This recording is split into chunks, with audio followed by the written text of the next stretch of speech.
আমার আর যাওয়া হয় না। আমার খুব যেতে ইচ্ছে করে।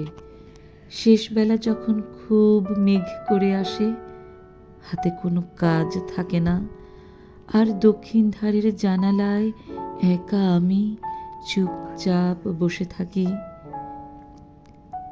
থাকি আর মেঘ দেখি। একটু পরে ঝমঝম বৃষ্টি দেখি।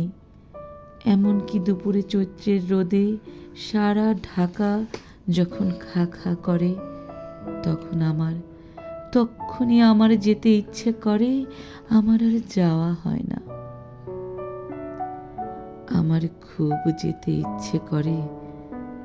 সকালবেলা সুফিয়ার সঙ্গে ঝগড়া হলে 12 বছরের ছেলেটি যখন তার নিজের ভাষায় ব্যক্তি স্বাতন্ত্র্যের ওপর বক্তৃতা করে, তখন, অথবা বড় সাহেবের ধমক ধস্ত বিকেলে অফিস ক্লান্ত যখন বাড়ি ফিরি ক্লান্ত পাই, আমার তখন যেতে ইচ্ছে করে। আমার যাওয়া হয় না।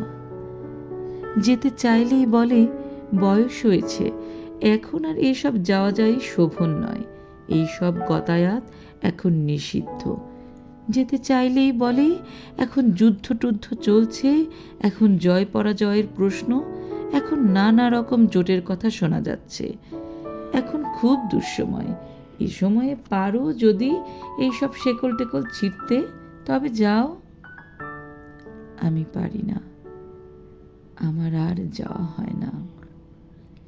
শহর পিরোজপুর, সরকারি স্কুলের খেলার মাঠ, পশ্চিমে প্রশাসকদের বাড়িঘর, পূবে স্কুল বাড়ি, সামনে বাগান, তার সামনে পুকুর, উত্তরে আদালত কাছারি, দক্ষিণে উকিল মুক্তার ইত্যাদি। মাঠে রাত 9টার অন্ধকার পাথরের মতো ভারী। সেই মাঠের মাঝখানে 2 হাঁটুতে জোর হাত, তার উপরে কপাল। আমি একদিন কেঁদেছিলাম। আমার যেতে ইচ্ছে করে, এক এক সময়ে খুব যেতে ইচ্ছে করে স্কুল মাঠের সেই অন্ধকারে, সেই 18 বছর বয়সের গা ছুঁয়ে আস্তিন ছেঁড়া গেরুয়া রং কামিজের ভেতরে ঢুকে আমার খুব কাঁদতে ইচ্ছে করে আর বলতে ইচ্ছে করে, এই দেখো আমি এবার অন্য রকম কাঁদছি, আবার ঠিক সেই রকম কাঁদছি, একজন সুখী রাজার মতো। কিন্তু আমার যাওয়া হয় না, আমাকে যেতে দেয় না।